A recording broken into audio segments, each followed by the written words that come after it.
Good morning students. आज हम Gresham के नियम क्या है इसको हम समझने का प्रयास करेंगे।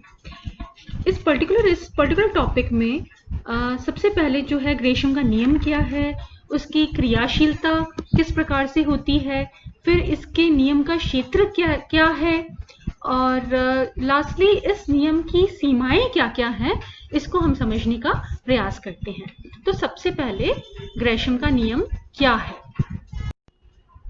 ग्रेशम के नियम के अनुसार जब असीमित विधिग्राह्य वाली श्रेष्ठ और निकृष्ट मुद्राएं साथ साथ चलन में हो, तब कुछ समय अंतराल में निकृष्ट मुद्रा श्रेष्ठ मुद्रा को चलन से बाहर कर देती है, यानी bad money drives out the good money.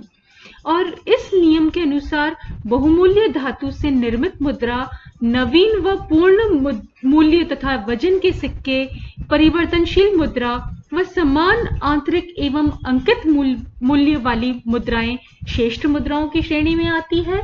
इसके विपरीत पुरानी एवं निकृष्ट धातु की मुद्रा, घिसे हुए सिक्के, अपरिवर्तनीय मुद्रा तथा असमान आंतरिक और अंकित मूल्य वाली मुद्रा जो है वो निकृष्ट मुद्रा की श्रेणी में आती है, और जो निकृष्ट मुद्रा है वो श्रेष्ठ मुद्रा को चलन से बाहर कर देती है। अब इस नियम का प्रतिपादन जो है वो सर थॉमस ग्रेशम के द्वारा 16वीं शताब्दी में इंग्लैंड में किया गया था, जो कि एलिजाबेथ प्रथम के वित्तीय सलाहकार थे। और ये जो है देखिए उस समय जो है निकृष्ट और जो है अच्छे सिक्के सभी चलन में थे, और इस निकृष्ट जो मुद्रा को चलन से बाहर करने के लिए जो है एलिजाबेथ प्रथम ने श्रेष्ठ मुद्रा यह सोचकर चलन में डाली थी कि नई मुद्रा चलन में रहेगी तथा निकृष्ट मुद्रा राजकोष में वापस आ जाएगी। लेकिन इसके परिणाम आशा के विपरीत निकले, क्योंकि श्रेष्ठ मुद्रा तो लोगों ने अपने पास रख ली, चलन से वो शीघ्र ही गायब हो गई, और निकृष्ट मुद्रा चलन में पूर्व की स्थिति में जैसे बनी रही। और इस संपूर्ण स्थिति की व्याख्या जो है ग्रेशम के द्वारा की गई, जिसे ग्रेशम का नियम कहते हैं। बच्चों, ये बहुत पुराने समय का जो है लॉ है, उस समय काफी यह क्रियाशील था और इसकी रेलेवेंस थी, परंतु वर्तमान युग में इसकी जो व्यावहारिकता है वो तुलनात्मक रूप से कम हो गई है, परंतु फिर भी हम इसका अध्ययन हम करने का प्रयास करते हैं। इस नियम की क्रियाशीलता नेक्स्ट जो हम स्टडी करते हैं किस तरह से ये फंक्शनेबल होता है लॉ।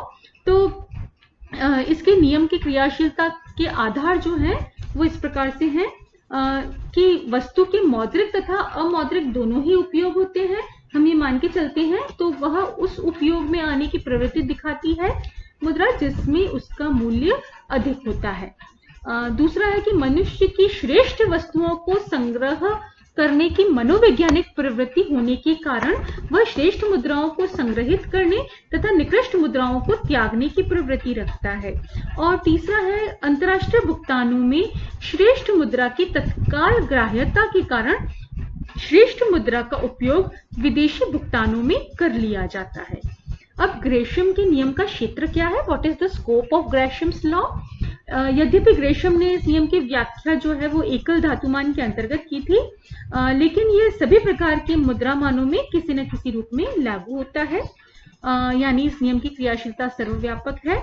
सबसे पहले एकल धातुमान में इन मोनोमेटलिज्म, एकल धातुमान में ग्रेशम का नियम दो रूप से लागू होता है।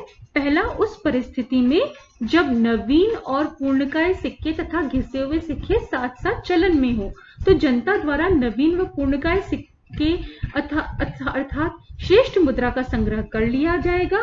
तथा द्वितीय उस स्थिति में जब विभिन्न मात्राओं की शुद्धता वाली प्रधान मुद्राएं चलन में हो, तो नवीन पूर्ण शुद्ध एवं वजनी सिक्कों को गलाकर या संग्रह कर अथवा विदेशी भुगतान में प्रयोग में लेकर श्रेष्ठ मुद्रा को चलन से बाहर कर दिया जाएगा। दूसरा है द्वितीय धातुमान में इन बाइमेटालिज्म। द्वितीय द्विधातुमान में दो धातुओं के सिक्के चलन में होते हैं, जिसमें एक धातु मूल्यवान तथा दूसरी धातु अपेक्षाकृत कम मूल्यवान होती है। इस स्थिति में मूल्यवान धातु के सिक्कों को संग्रहित करने, गलाने तथा विदेशी भुगतानों में प्रयोग करने की सामान्य जन प्रवृत्ति के कारण क्या होता है, श्रेष्ठ मुद्रा चलन से बाहर हो जाती है। तीसरा है पत्र मुद्रमान में इन पेपर स्टैंडर्ड। पत्र मुद्रमान में सामान्यतः ग्रेशम के नियम की क्रियाशीलता प्राय नहीं होती, क्योंकि पत्र मुद्रा संग्रहण, गलाने और विदेशी भुगतान के उद्देश्य से श्रेष्ठ मुद्रा नहीं है। फिर भी पत्र मुद्रामान में ग्रेशम का नियम लागू कैसे होता है, वो लागू होना माना जा सकता है। जैसे नवीन और पुरानी पत्र मुद्रा के एक साथ चलन में मनुष्य की प्रवृत्ति जो क्या होती है, वो नवीन मुद्रा को संग्रहित करने की होती है, और परिवर्तनशील और अपरिवर्तनीय पत्र मुद्रा के साथ साथ चलन की स्थिति में स्वर्ण अथवा रजत मिलने की आशा में परिवर्तनीय मुद्रा जन सामान्य द्वारा संग्रह की जाने लगती है। चौथा है पत्र मुद्रामान और धातु मुद्रा के साथ साथ चलन में in coexistence of paper and metallic money. एक मुद्रामान में पत्र मुद्रा और धातु मुद्रा के साथ साथ चलन की स्थिति में जो है धातु का मूल्य बढ़ने पर जनता धातु मुद्रा का संग्रह करना प्रारंभ कर देती है, और द्वितीय विश्व युद्ध के समय भारत में धातु मुद्रा और पत्र मुद्रा साथ साथ चलन में थी, तो धातु मुद्रा को संग्रहित करने की प्रवृत्ति इस कारण से बढ़ गई थी। और इस नियम की कुछ सीमाएं भी हैं, लिमिटेशंस भी हैं इस लॉ की। सबसे पहली है कि मुद्रा की पूर्ति मांग की अपेक्षा कम होने पर यह नियम लागू नहीं होता है।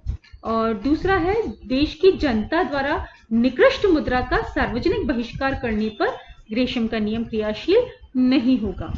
साख सुविधाओं और बैंकिंग प्रवृत्ति के विकास के कारण इसकी जो प्रत्यक्ष भूमिका है वो सीमित हो जाती है। और चौथा है निकृष्ट मुद्रा की दशा अत्यंत खराब होने पर वह जन सामान्य द्वारा स्वतः ही अस्वीकृत हो जाती है।